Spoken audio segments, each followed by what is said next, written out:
আজকে ডিমের তরকা বানিয়ে দেখাবো। স্বপ্না কুকিংয়ে সবাইকে স্বাগত। চলুন রেসিপিটা শুরু করি।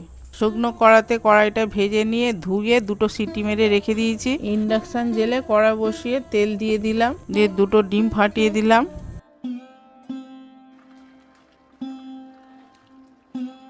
সামান্য লবণ দিয়ে দিলাম, দিয়ে ডিমটা ঝুড়ো করে ভেজে নেব।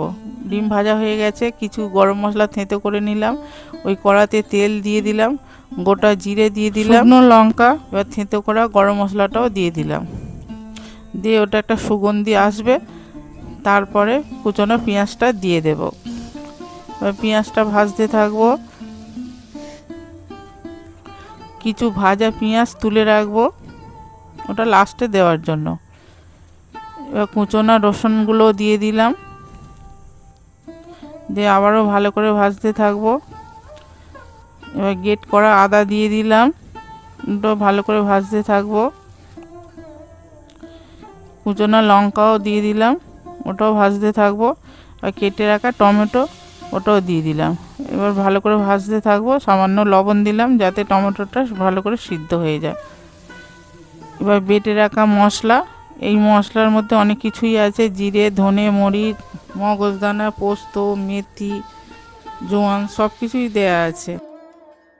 গোটা হলুদ দিলাম,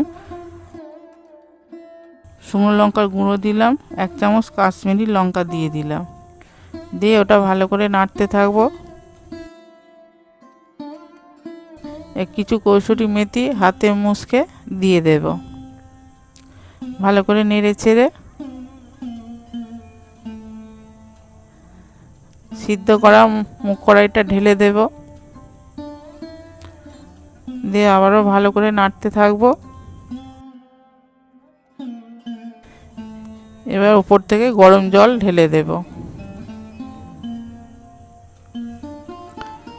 ফুটে গেলে ভেজে রাখা ডিম দিয়ে দেব। একটা ডাবুতে সাদা তেল ফুটিয়ে নিয়েছি। এবার রসুন কুচি আর কাশ্মীরি লঙ্কার গুঁড়ো দিয়ে দিয়েছিলাম, ওইটা তরকার মধ্যে ঢেলে দিলাম।